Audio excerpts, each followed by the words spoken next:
Okay, good evening, everyone. Thank you so much for joining us on this evening entitled Uyghurs in China with Rahima Mahumat.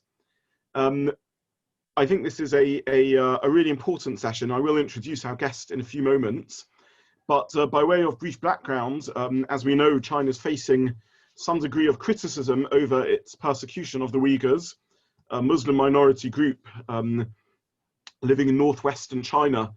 And it's believed that the Chinese government has detained up to 1 million Uyghurs over the past few years in so-called re-education camps, and it's been accused of a program of forced sterilization. China initially denied this, but we probably have read in the media that I think in July, our foreign secretary accused China of gross and egregious human rights abuses. And I think this is really important for us as a community, both as a shul, as a community, and larger Jewish community, to really engage with this and try and understand and learn a bit more about what's going on and hear more about this. This is clearly both in lines with the message of the Torah and our values, and also something appropriate given our history. I don't mean in any sense to compare different historical events, but I think certainly we, of all people, should be sensitive to not standing by when something terrible is happening. So this evening, and what we will hopefully hear about and learn about, is really immensely important. I want to thank Emmanuel Benjamin for initiating this project, for organizing it, for arranging for Rahima to come in. And I know she has been active, and maybe later Emmanuel will get a chance to share with us a little bit about what she's been doing and her involvement with this. I also want to take this chance to thank Julie Conn, who heads our education committee and through whom this event has happened. Rahima, who is our guest, is a Uyghur singer, a human rights activist, and an award-winning translator of a poignant prison memoir, The Land Drenched in Tears. Her latest work includes working as a consultant and translator for the ITV documentary, Undercover, Inside China's Digital Gulag, shown in July last year, and as a translator for the latest BBC documentary, China, A New World Order. I'm sure, though, Rahima, that your proudest moment was when you wrote an article for the JC, for the Jewish Chronicle.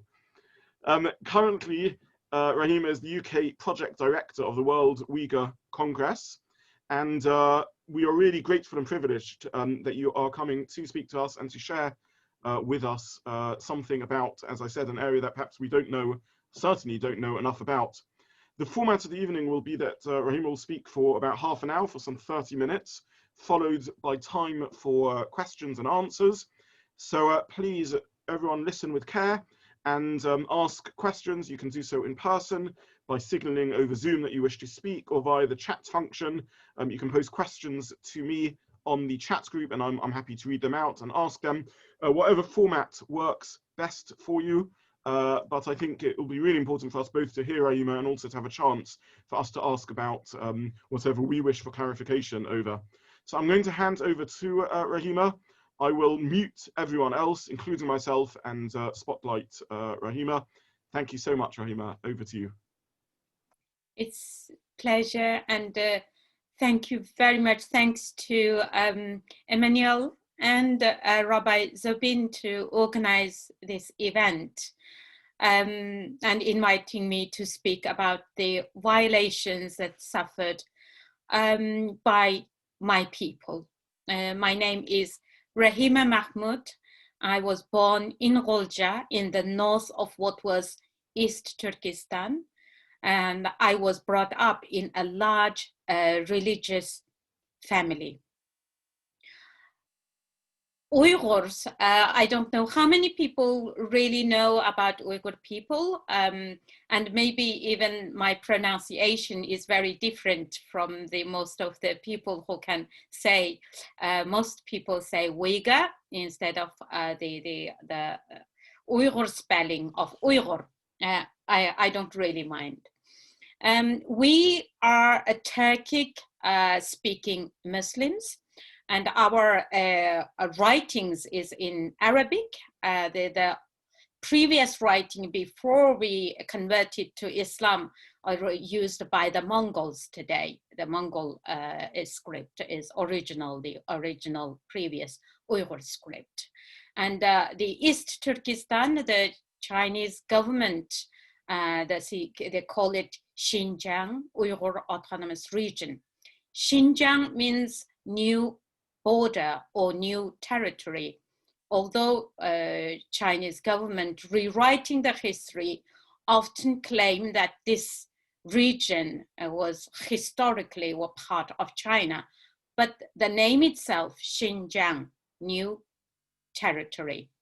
So Xinjiang was conquered during the Qing dynasty, and the Chinese, just before CCP, occupied East Turkestan in 1949. The East Turkestan Second Republic, we gained independence in 1944. And because of the two big power, Stalin and Mao, they took the Uyghur region, the East Turkestan, over again. And then in 1955, the Chinese government agreed to give autonomous status, so called Xinjiang Uyghur Autonomous Region, just in order to defer any kind of separatist movement. So we give you a special status, it will be autonomy, and Chinese people here will just help to develop the region. But then in 1958, the rightist movement started throughout China, and targeting intellectuals, cultural figures, religious people, anyone who disagreed with the CCP policy. Millions taken away throughout China, not just only in East Turkestan. And then in 60s, from 1966, the Cultural Revolution started. The disastrous cultural revolution again claimed many millions of lives. And during this period, the Uyghurs and the minorities, including the Tibetans, suffered the most. And there are many books published later in the 80s after the Cultural Revolution were denounced. And only then people realized, and including myself, how bad life was during that period of time. So since primary school and my entire education has been in Mandarin. I studied at the, later my university was the Dalian University of Technology from 1987 and 1992. And during which time I was one of the many tens of thousands of students who participated the famous 1989 student democratic movement, which ended in the notorious June 4th Tiananmen massacre. I mentioned this because actually the Tiananmen massacre 1989 was the turning point. After the Cultural Revolution, people gained some kind of normality in the 80s, had some kind of freedom. And when I was little, when my parents and my brothers and my elder sisters, when they prayed, they had to lock the gate from inside. And I was always warned, along with my other younger siblings, do not tell people that we prayed. Because I am from quite, compared to a lot of other families, my family were very religious. And I didn't know why we are just always being told this. And my father even kind of threatened that if you do, that police will take me away. So, you know, Uyghurs was never free, even from my childhood. I experienced this kind of fear. And then in 80s, things changed. As I mentioned, after the end of Cultural Revolution, Mao died in 1976. The new leadership they denounced the Cultural Revolution, the policies, and released all the prisoners who were arbitrarily taken away and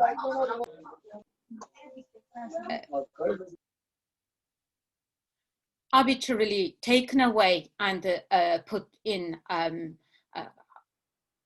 harsh forced labor.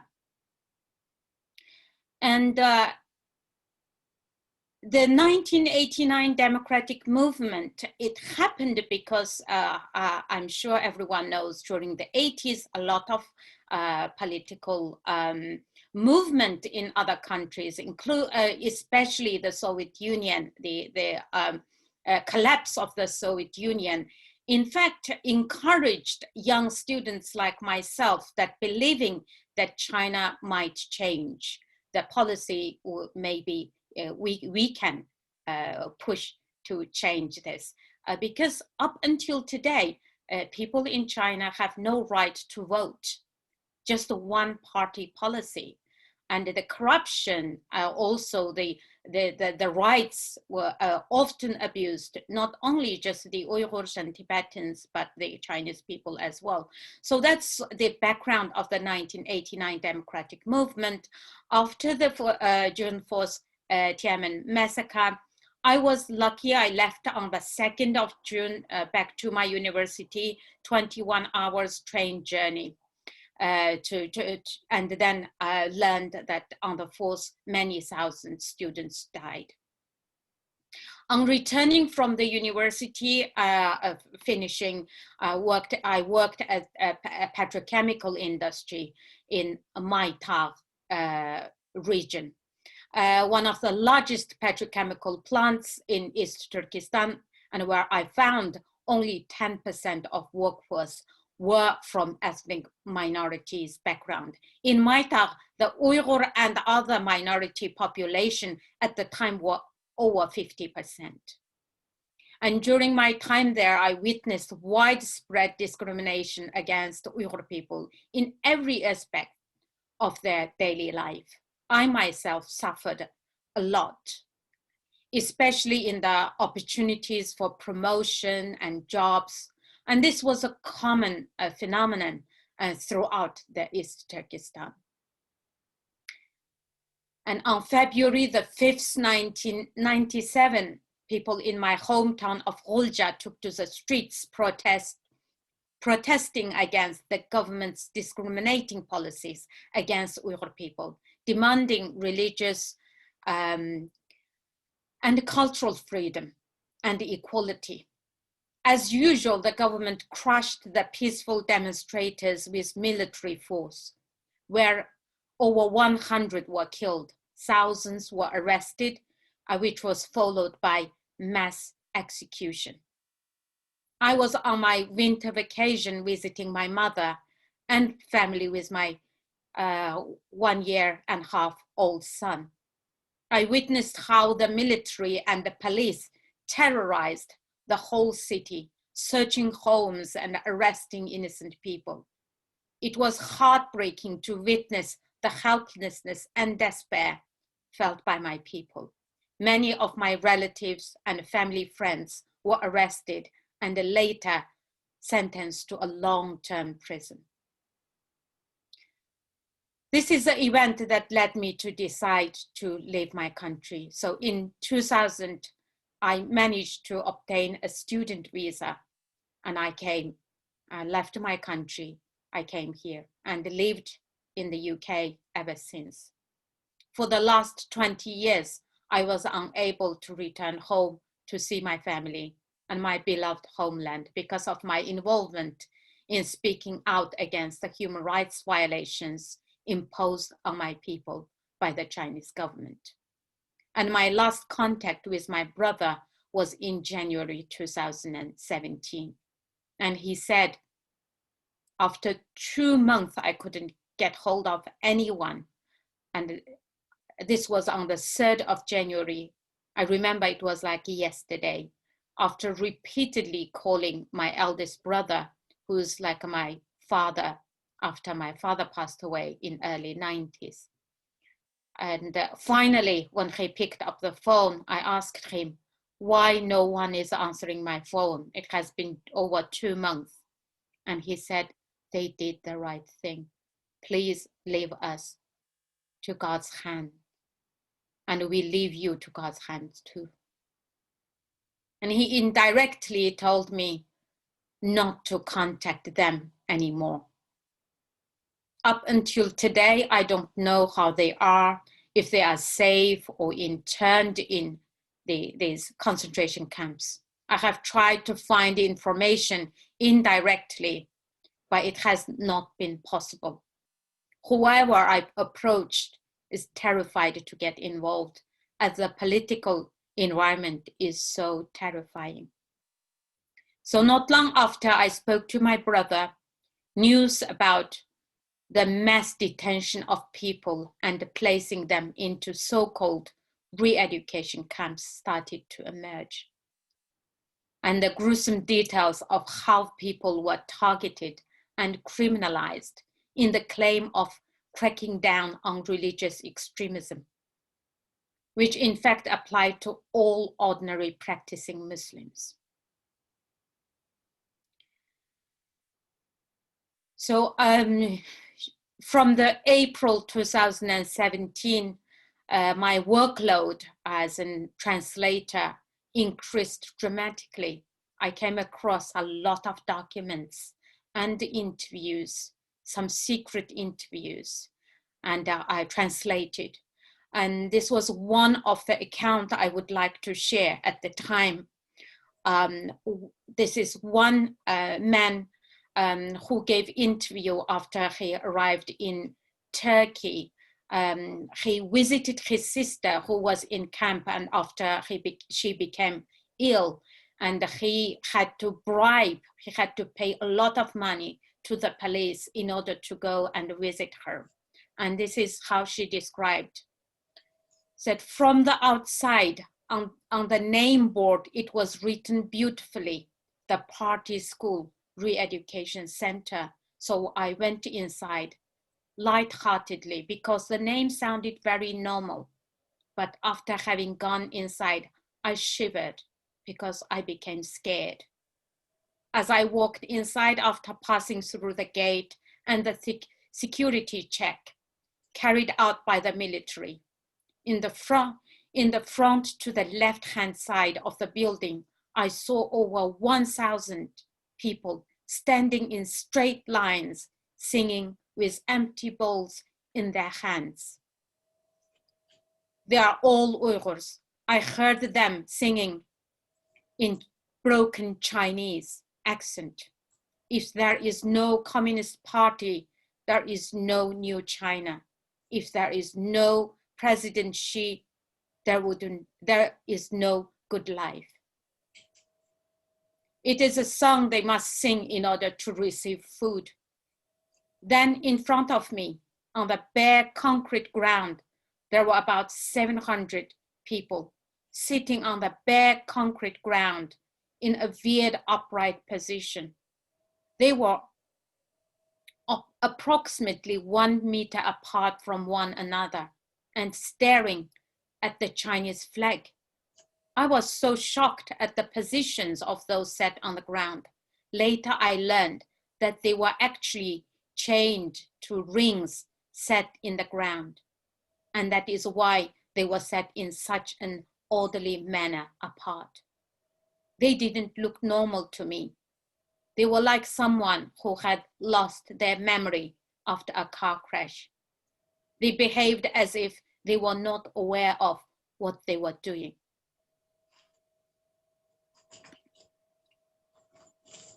So we believe that there are possibly today up to 3 million.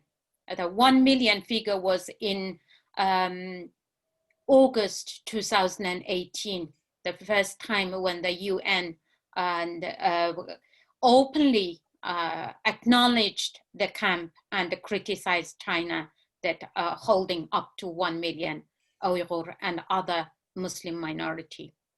But since then, we know numerous people, cultural figures, the intellectuals, anyone who slightly religious, all taken away.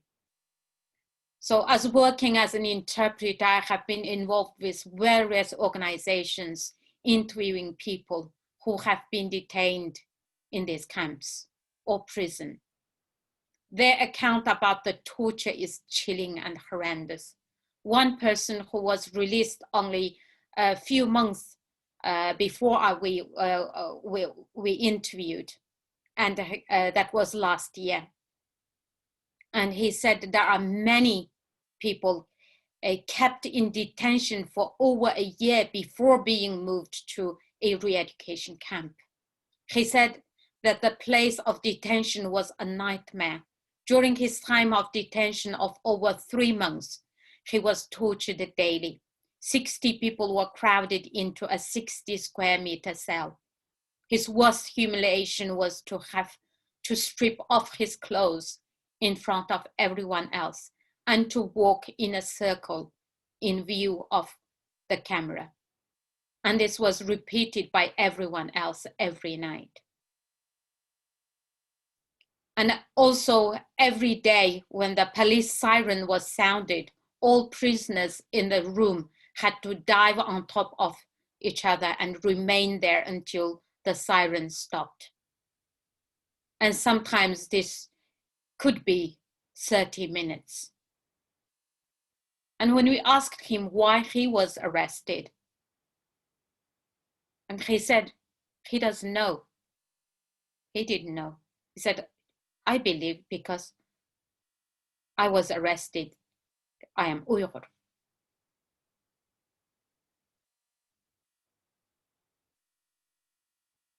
Just, I came across many different camp survivors, including 2 ex-camp teachers. And this lady called Qalbinur Siddiq, actually, she only came forward about 3-4 months ago. She's in Holland, and she was allowed to live because she is half Uyghur and half Uzbek, and because for Uyghurs they are not allowed to leave China since 2016, and she was allowed to live because she had also Uzbek nationality, and she said the same thing. He said before she was appointed to teach in a camp, and they had to go to this political study, and repeatedly she was warned that she must not tell anyone what she has seen, what she experienced inside. And she said, I didn't know. I was shocked or surprised, curious why I am repeatedly told this, because they told me I shouldn't even share any information with my husband. And then she said, when I went there on the first day after entering the gate, and it was a shock. They said all the students, when the so-called student, when they came to the class, they were all shackled. They're all shaven, had shaven, and all wore the same uniform. And during the time she taught in 2 different camps, she come across many tortured people.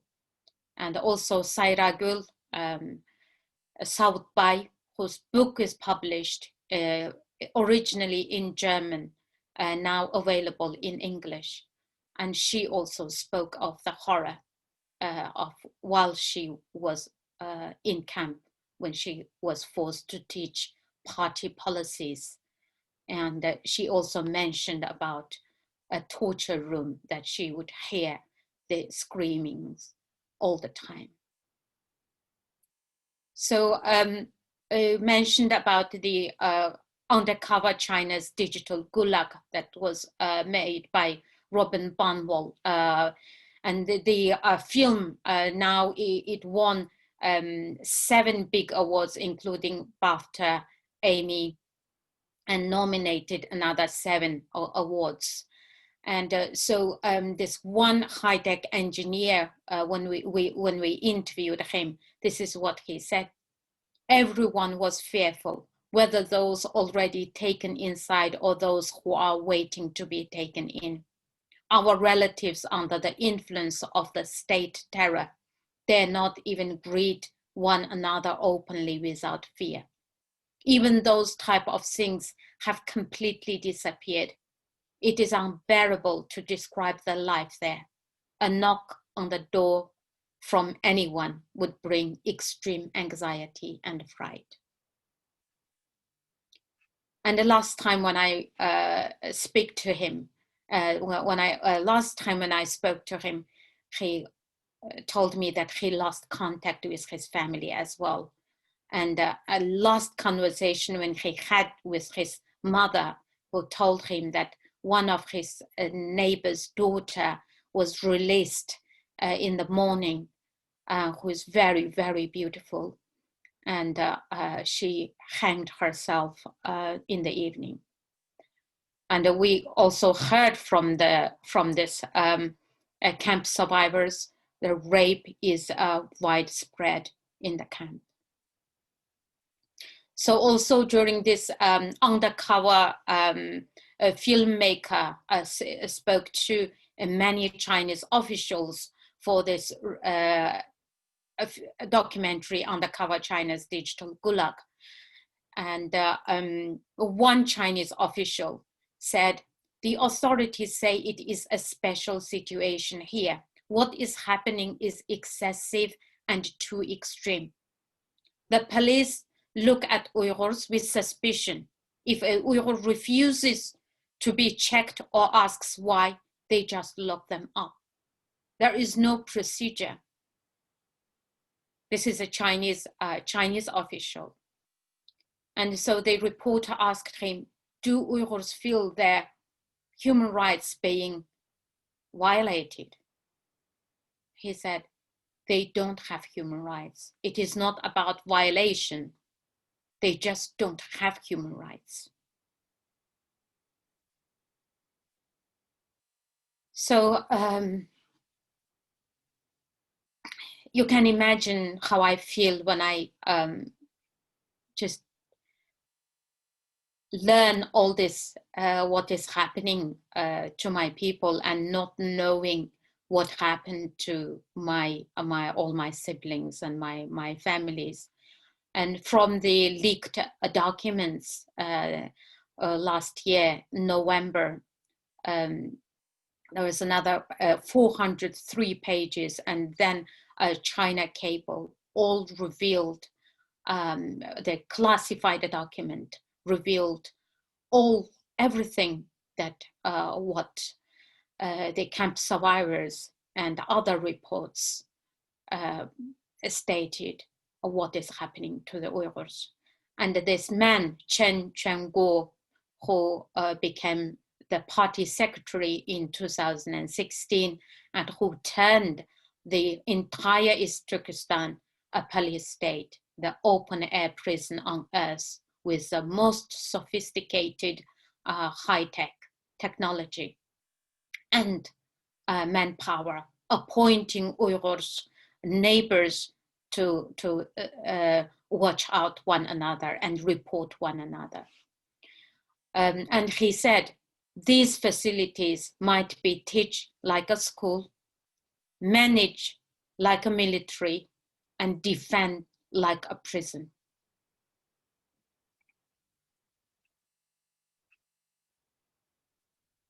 So up until now, it has been almost 4 years. Despite mountains of evidence, as I have mentioned, although the activists and also many MPs are calling this a genocide. And World Uyghur Congress also appointed Sir Jeffrey Nice QC to lead the Uyghur Tribunal to examine and determine what is happening to Uyghur people is a genocide. So we have a long way to get any justice. I mean, I have been working as a project director since last year, late summer, and almost working non-stop. And since then, we formed a Stop Uyghur Genocide campaign, and many NGOs and people like Sheldon Stone, who has been really working tirelessly and taking this matter into their own hands. And I am extremely grateful also in the parliament, for example, China Research Group and the Uyghur APPG group and the IPAC Interparliamentarian Alliance on China, which was formed in June. I'm also serving as advisor. We're working to try to defend the Uyghur people. And we still a long way from convincing or for this government to really take a real action, take a meaningful action to sanction China and hold the perpetrators to accountable. So I will end here, and I will take any questions if people have. Thank you so much. Thank you, Rahima, for those words. I think I'm digesting a little bit what I just heard, and perhaps struggling a little bit to process it. To hear you speaking about the sights you witnessed, to hear about the atmosphere of fear, the knock on the door, about neighbours reporting in each other, and to hear words like camp survivors, to hear about the abuse suffered, the suicides, the quotes you read out of the education centres that were visits, the chilling interviews and testimonies of torture, daily torture and detention, was very, very impactful. And to hear your descriptions of this is something very powerful. In particular, on a personal note, I just want to acknowledge the pain, the personal pain that you described, the distance that you're experiencing from your family, from your brother, having no knowledge of where your family is and what's going on with them, the people you've approached to find out and how they're terrified to get involved. And I just want to say that I can't imagine what that must feel like, and just really to thank you for your bravery on many levels in sharing with us those experiences. This is a forum for people to ask questions, and a couple of questions have already been posted to me privately in the chat group, so I will start with those.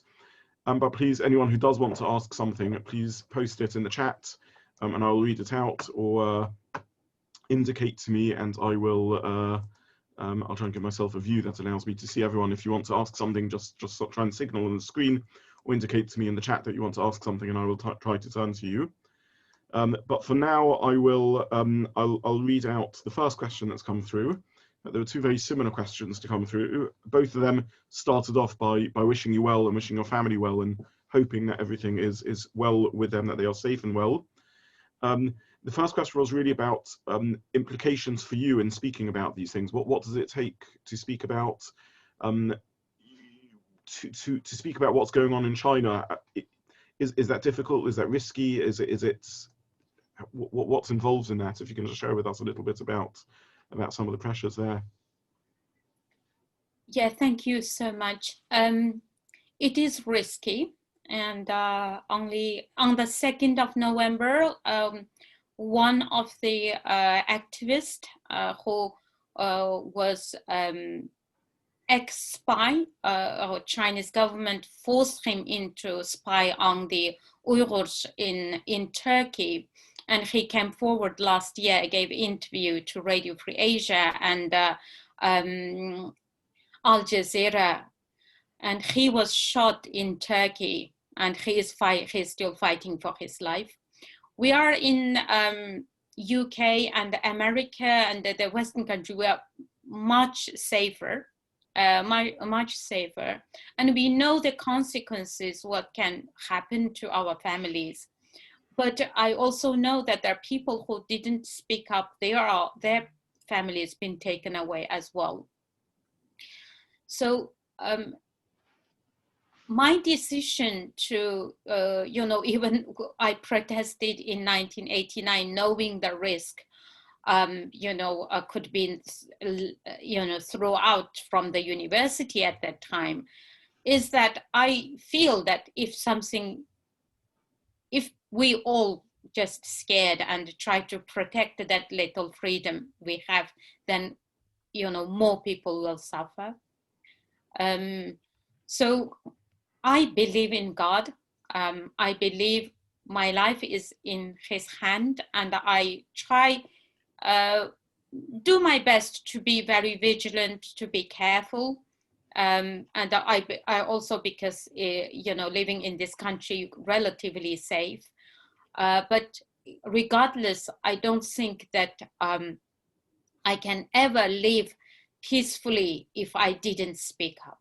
At least I feel my conscience and, for my people, all those suffering in camps, they deserve the voice that people like myself to tell their story, and so that the free world can act, and maybe one day they can be free.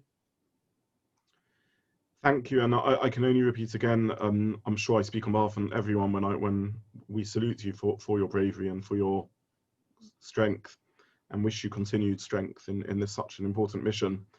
I've had a few questions along similar lines about what the UN is doing in all of this. Some were general questions: what is the UN doing? And others were, are there reports out there about the UN actively passing names of dissidents to the Chinese regime? Is that so in your knowledge? Are they complicit in what's going on? So both questions about the UN as hopefully a force for good, and perhaps some disturbing reports about the UN as a force for bad in the region. Well, it's extremely disappointing. And when the first time this UN subcommittee openly criticized China in August 2018, and we thought there will be a meaningful action from the UN. But because of the power that China has within the UN, up until now, nothing really happened. And it is true that the president of the World Uyghur Congress, for years, he was harassed and he was thrown out from a UN building in New York in, I believe it was 2-3 years ago, because of the pressure from China. Although situation now has changed. So sadly, UN is a lost cause. That's why we feel that we need allies, led by the US. US done quite a lot. I mean, compared to all the other countries, sanctions were imposed. Entities, 2 big entities, were sanctioned by the US. Also. The import of cotton also seized certain tons of hair. So they actually did take real action. And for other work that we have been doing and what others can do. Maybe I can bring in Sheldon to you know, give a bit more information as well. I mean, the Renaissance led by Mia, and the Board of Deputy led by the President and Edwin Shuker, for example, they really kind of helped me to reach out to the Jewish community. And now I can tell you that apart from the Uyghurs, another community who is really taking on and doing so much for Uyghurs are the Jewish communities. And also thanks to our former chief rabbi, who sadly, you know, passed away recently. And he has written articles and also called on every human being should have the responsibility to act. So I will bring in maybe Sheldon can talk more about our activities and how people can get involved in you know, stop this genocide. Thank you, Rahima. The questions are coming in thick and fast at the moment, and in fact, everyone really are opening their questions by asking me to pass on their thanks to you and to offer their empathy. Many people are asking, what can we as a Jewish community do? People are asking, are there funds or charities that we can donate to? Are there other things that we can do? And you mentioned Sheldon several times. So for those who don't know Sheldon, Sheldon runs the Jewish campaign for Uyghurs, including the work of Renaissance, as you mentioned. So maybe actually this is a chance, Sheldon, if I can ask you to just, I think you should be able to unmute yourself and maybe speak for a little bit about what we as a Jewish community can do. There are many other questions that are coming through about this, people asking that on a grassroots level, on a financial level, and other such things. But Sheldon, maybe if you can just share with us something about what we can do as a community. Sure, well, thank you very much. Firstly, may I say how wonderful we've got so many people here. And as I look down the list of attendants, I can see so many friends, teachers of our children, friends of our children, acquaintances that have come together today. And it's really fantastic that Ner has put this together. I'm going to answer the question in two parts. Firstly, what the Jewish community is currently doing, and then secondly, what you, the audience, can do. I'm a human rights fellow at Renaissance, and Renaissance deserve enormous credit for mobilizing the Jewish community. For those that don't know, they are UN accredited human rights organization. They run lots of big campaigns. Their top priority out of about 8 this year is the Uyghur campaign. And you've probably all seen in the Jewish news the amount of work they've done with MPs to get 150 parliamentarians to sign up to an MP pledge. And that's something I'll come on to later. But I first came into this Motzei Cholamod Shabbat Sukkot, when after Shabbat I went to look at the football results as I usually do. I looked at the Israeli papers as I usually do, and I found this appalling report in Haaretz on what was going on. And I thought I had to get involved. And in those days, remember, it was only a year ago, there was one other person in the Jewish community taking this very seriously, from chap from Golders Green called Andrew, who's known as the lone Orthodox Jew who protests for the Uyghur Muslims. And he was conducting a lone vigil twice a week outside the cultural embassy. Now he gets a big crowd of Jews with lots of young Jews there every Wednesday. And he's moving on Monday to start protesting at Volkswagen because of their possible use of slave labor in their factories in the Uyghur region. But this issue had an extraordinary effect on our youth. And I'd like to talk about an organization of school students called Bubble, who are targeting the under 25 demographic with extraordinary social messaging, and our youth organizations across all the denominations, BA, both branches of RSY, Habonim, Masorti, have all come together with Renika Erev Chanukah, which we're billing as the genocide that nearly happened. There will be a webinar for senior school students, and that will be led with some Uyghurs. And it's quite clear that our youth, and there are several of them on this call, not only understand the resonances with Jewish history, but they really understand that, you know, it's lot amod al dam re'echa, don't stand idly by the blood of your brother. And they've taken Hillel's comment about what's hateful to you, don't do to your fellow, very seriously, because they understand that just as we were once in camps with too few to speak for us, we don't want that to happen to anybody else. And it's been extraordinary, the response. And there are other groups in the Haredi world. Rav Eli Goldsobel, he's a Chabad Rav, is organizing Jews for Uyghurs, who are again messaging that community in particular about what is going on. There's another, Uyghurs, which writes and research and is also based in Israel, raising awareness. And there are little pockets you find all over the Jewish community. There's BDS China, two women who are repeatedly passing on messages about this. And in America, we're in touch with the Jewish Movement for Uyghur Freedom, and this works across the USA, all denominations. And on the 13th of December, they too have a Hanukkah event with Uyghurs and Jews lighting candles together, coordinating that with René Cassin. And every couple of weeks, I can catch up with all these groups and with our campaign director. And it's just very inspiring, particularly to hear the youth.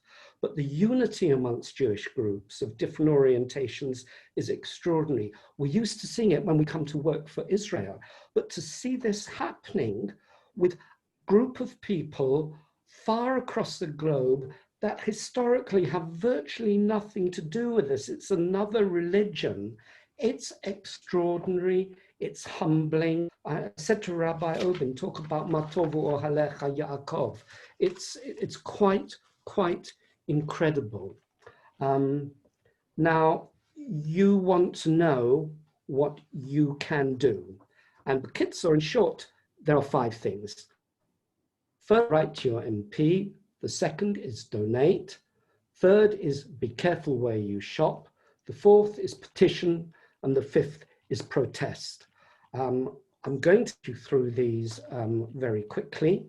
The first, Emmanuel has the website for this, but if you can send your MP a letter asking him or her to sign the MP pledge to under government to do 5 particular things, that will be extremely helpful.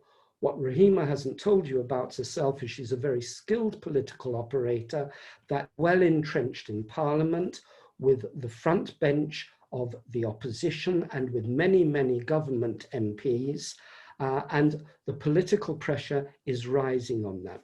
Matthew Offord has already signed, so don't write to him. Mike Freer can't sign because it's a whip, but if your MP is anything other than those 2, please send this letter off. The second thing is donate. Really, really do need money because we're entirely voluntary.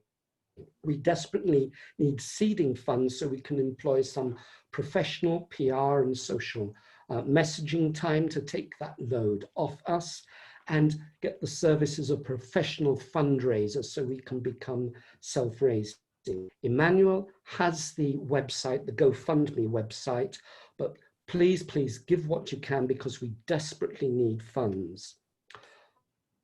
Thing is, be careful where you shop. Don't buy Chinese cotton. It almost all comes from Uyghur slave labor. Don't buy high-tech, Huawei, Hikvision, anything like that from Chinese companies, because this is intimately involved in the digital surveillance, which arrests, then is responsible for interrogating and then interning the Uyghurs. Don't buy PPE from China. It's made from slave labor. So stay away from buying those things. Every petition you see, sign it. And finally, join us in protests. Every Wednesday, there's a Jewish protest outside the cultural section in Hampstead of the Chinese embassy. Go and join that.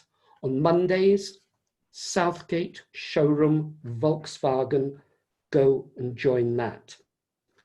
Finally, if you want updates, we do have a WhatsApp activists group which shares the latest information, including what demonstrations are coming up, what petitions we want signed, what's in Parliament. If you wait, Emmanuel can circulate my email, and if you want to contact me, I can put you on that WhatsApp. Of these things, the two most important are writing to the MPs and donating. Those are our two priorities. But the rest, not buying certain products, petitioning and protesting will be so helpful, because we feel the profile of the Uyghur situation is getting larger and larger. And as the Winter Olympics comes up in February 2022, you will be seeing and hearing enormous pressure on the Chinese government to try and back off this policy of genocide.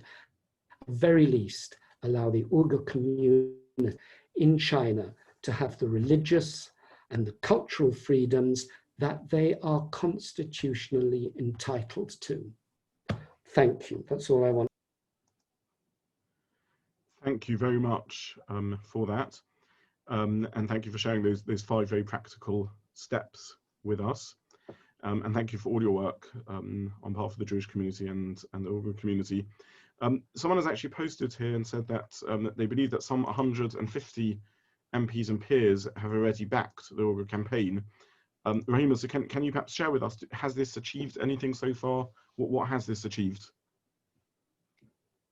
Well, we are, yeah, that it's encouraging at least to see, when I started campaigning within the parliament, before I started to work as a project director, I can just count several names, but now the people, the MPs are increasing, and I believe now is exceeded 170, Sheldon. Yeah, or 170, and we have the Stop Uyghur Genocide campaign. Before we started this campaign, I built a advisory committee for the World Uyghur Congress here, and the cross-party, cross-community. So 3-4 advisors, they work very, very closely with some MPs from Labour Party, Conservative Party, and the Liberal Democrats. So they have been helping me reaching out to the MPs that they know, and also asking some MPs to influence their colleagues to help. Because in the end, in order for the government to change its policy or, really agree with our demand, one of the demands that actually we are asking is that recognize this as genocide and treat China as a state that committing genocide. And so the MP pledge of 5 quite important points that we want the government to do. So the more the MPs sign the pledge, then the more chance that we can have for the government to act. Thank you.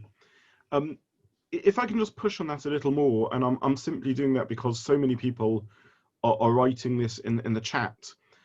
Many people are writing saying, given the economic clout of China, it's already taken retribution against Australia for public criticism of China. Someone pointed out that a lot of these protests are driven by the West, Australia, United Kingdom, Canada, France, Germany, Japan, the Human Rights Policy Act under Trump in America, and yet very little from the Organization of Islamic Cooperation, from Muslim countries. So quite a few people asking, today's Business News, someone posted that nuclear investment in the UK could be in jeopardy if the UK openly criticizes China. What's your sense of does the West have the willpower, does the Islamic world have the willpower to take this seriously, to pay the price of taking this seriously? I think this is about the human conscience. I do believe every human being, there should be outrage about what is happening to another human being, regardless of their race or their religion. And we do know what happened to your people 75 years ago. And people still suffering from that, you know, because you can never just wipe out the memory of those kind of trauma. And the situation, what is happening to Uyghurs, and now also spreading in other provinces as well, Christians are suffering too. If China is not stopped, not just because to help Uyghurs, if you're not stopped, the policy and the influence of China will spread. And it is already, you know, many developing countries actually buying these high-tech surveillance equipments and spying, and also especially the dictatorship regime. You mentioned about the Muslim countries. Sadly, you must have heard many politicians said, China has a strategy, but we don't. That is true. China had the strategy for the last 30 years. They influenced and they controlled. What they did, number one thing was set up the Shanghai Cooperation, starting with 6 countries, and then that expanded. So all those countries who signed up to this agreement must send back any dissident to China if China demands.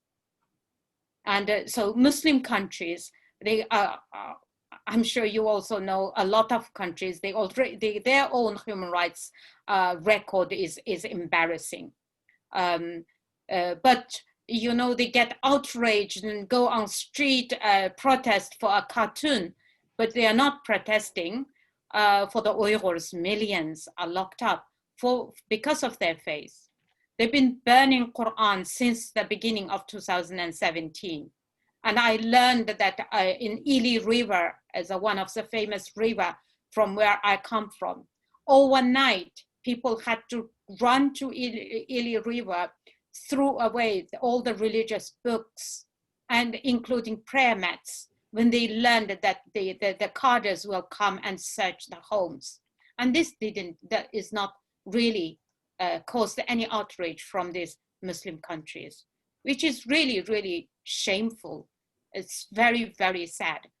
But I do know because of there is because of the reason, but that reason shouldn't be the reason.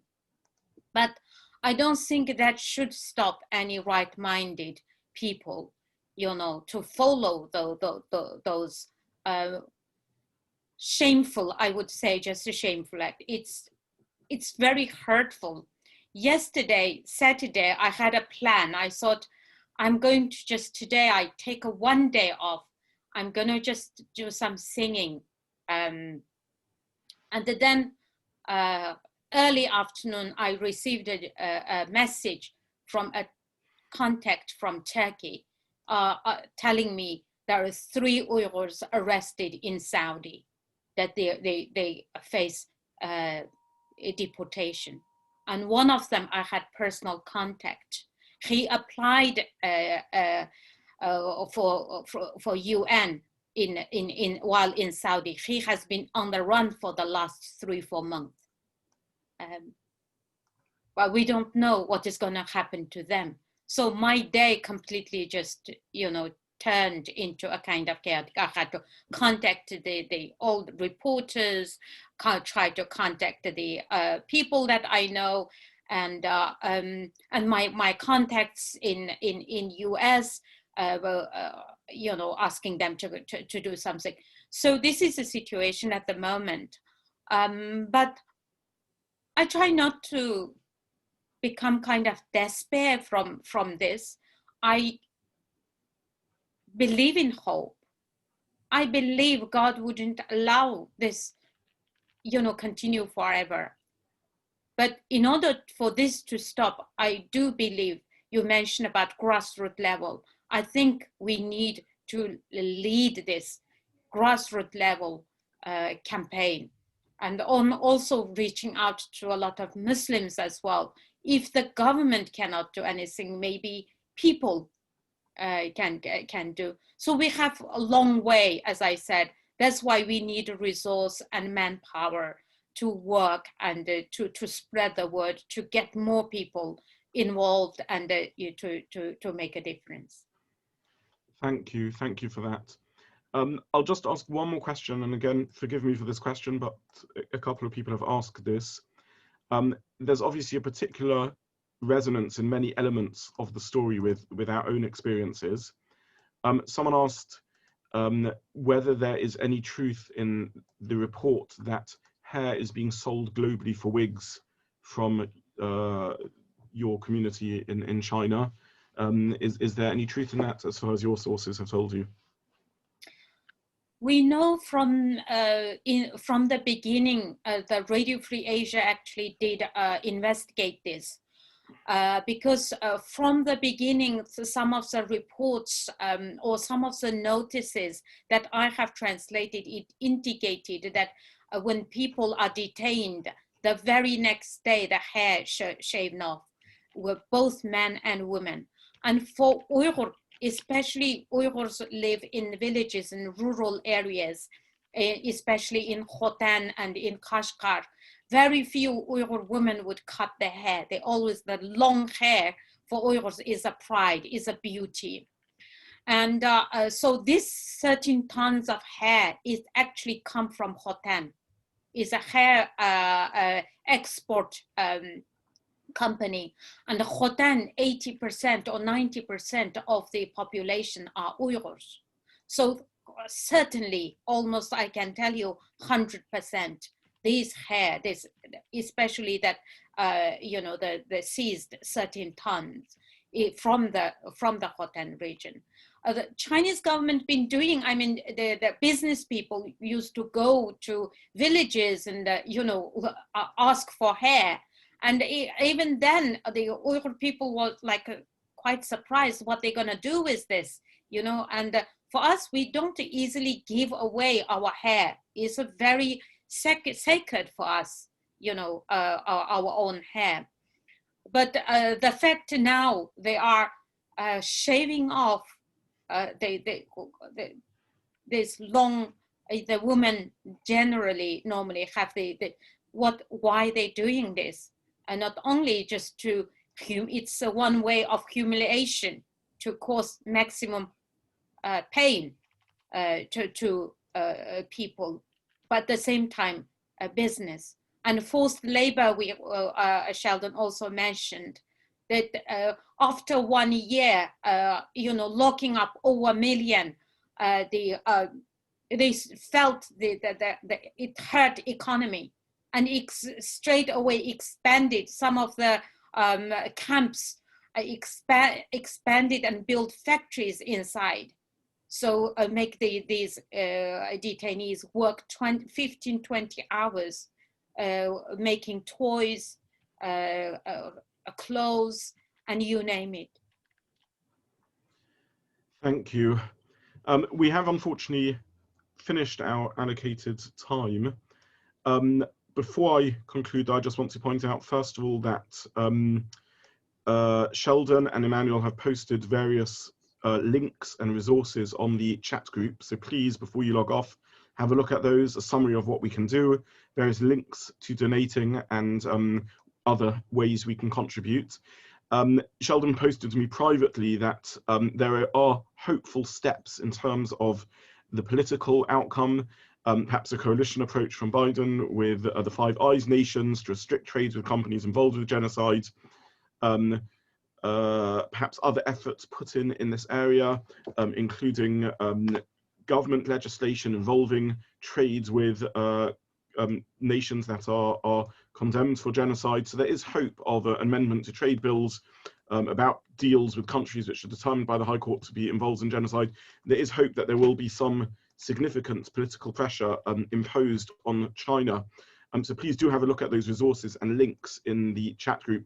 I want to simply conclude by thanking, first of all, Emmanuel again for your involvement in this, for leading on our community's engagement with this important topic. And finally, to thank you, Rahima, not only for sharing with us your experiences, your message, which is so important for us to hear, but also doing so, yet somehow doing so with hope, with positivity, with energy, and with effort. And your ability to describe what you've been through and what you've seen and what you're hearing, and yet also maintain hope. You spoke movingly about your belief and trust in God, is really a message that we need to hear. And therefore I simply want to conclude by thanking you for your words. We salute you. I think everyone who's heard you is deeply moved and touched by the story you shared, and the pain, and your pain is our pain. What you described, I think, has touched us all. Thank you so much to you, Rahima. Thank you to Emmanuel. Thank you, Sheldon. And I will leave the group. I won't cut off the group straight away, just so people have a chance to look in the chat groups and follow some of the links and copy some of the messages there. Good evening and thank you. Thank you very much. Thank you for organizing this event, and thank you everyone giving up your evening and joining me. And this is just to show how much you care about the situation, care about my people, and I'm very, very happy. Thank you.